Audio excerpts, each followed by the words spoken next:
Добрый вечер, дорогие друзья. Решил сделать очередное и, думаю, последнее видео на тему пенопласта рыболовного по поводу ветра, который влияет на рыбалки. То есть вот был недавно на рыбалке и очередной раз услышал жалобы на то, что пенопласт невозможно эксплуатировать, он практически разлетается во все стороны.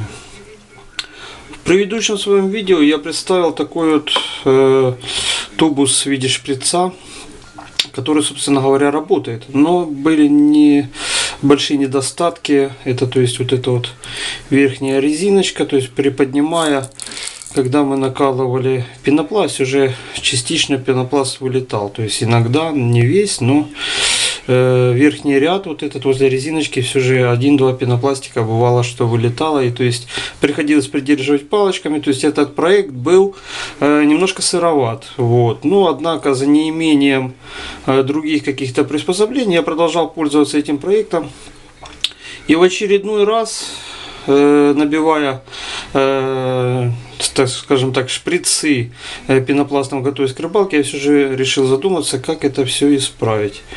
Ну и, собственно говоря, я исправил этот недочет по поводу резиночки. Тем более вот очередной шприц, я не нашел даже резиночку, которую сюда вставить, и я понял, что надо что-то с этим делать.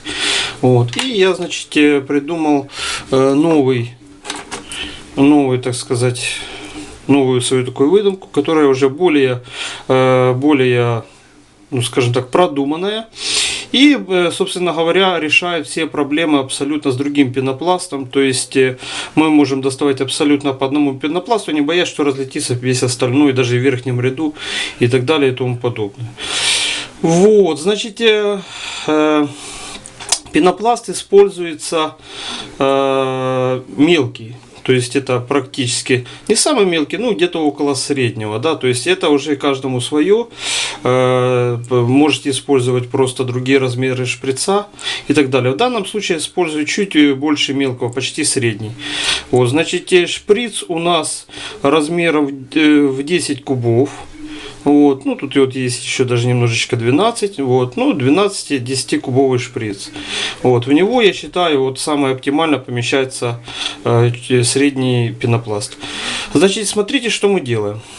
В прошлом видео я показывал, что просто набивается пенопласт. В этом случае у нас разделяется. Сейчас я разбираю это приспособление, чтобы показать более детально, что и как делается. Вот я разбираю. Высыпая тем самым пенопласт, что тут есть. Сейчас, секунду. И покажу, кстати, как при разборке, или, скажем так, как при набивании пенопласта, так и при его использовании очень удобно. То есть не надо там заталкивать, как в том шприце, что я делал в прошлый раз. Вот, значит, разделяем на две половинки. Вот 10-кубовый шприц. Вот бутус. Вот, значит, сам толкатель. Значит, здесь обрезается шляпка, потому что она мешает.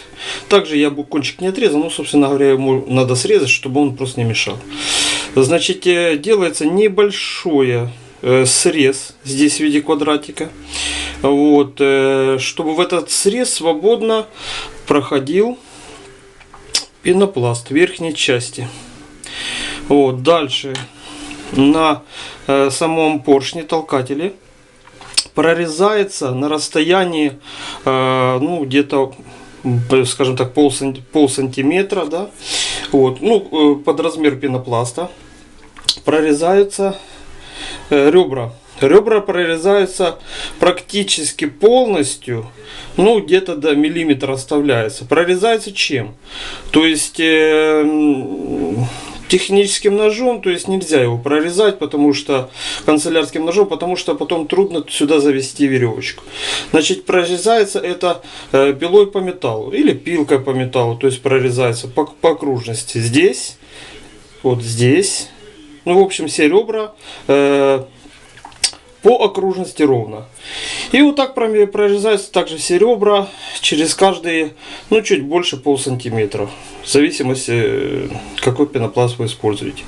Прорезайте, прорезайте. Тут можно тоже потом замотать. Здесь прорезайте, здесь. И дальше что вы используете? Так, одну секунду. Сейчас.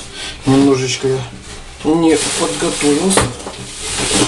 Так, дальше вы используете нить. Капроновая нить. Ну, в данном случае коричневая. Цвет не имеет никакого значения. Вот. И, значит, начинайте наматывать в эти прорези. В прорези капроновую нить. И так как вы наматываете, она ложится одна на другую. И получается плотная вот такая стеночка. Вот, сдерживающая. Наматывайте полностью всю прорезь до самого конца. После намотки вы аккуратно срезали, откусили, что хотите. И взяли суперклей. И каждое ребрышко капнули.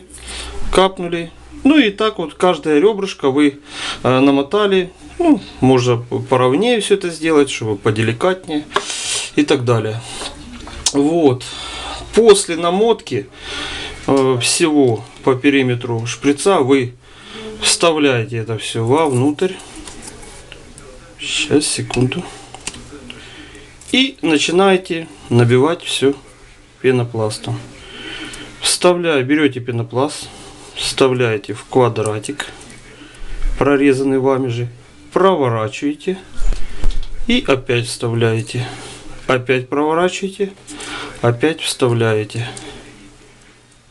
Вот, и опять проворачиваете. И опять вставляете. И, собственно говоря, первый ярус пенопласта заполнен. Вы берете, опускаете на следующий ярус и вставляете. И вот эту процедуру вы проделаете, пока у вас не наполнится полный шприц. При этом, когда вы находитесь на рыбалке, вы удачно также приподнимаете и по одному нацепляете. Ну вот, я вместо крючочка использую иголочку. Нацепляете иголочкой. Можете чуть придавить, чтобы ветром его не несло. И при этом весь остальной пенопласт остается на своих ячейках. Вытащили, новый крючочек провернули. Вытащили, провернули. Закончился первый ярус, переключайтесь на второй. Ну, я думаю, это окончательная конструкция, которая, собственно говоря, больше не нуждается в доработке и будет успешно служить вам на рыбалке. Всего хорошего, удачной рыболовли. Не забудьте подписываться, ставить лайк. До свидания.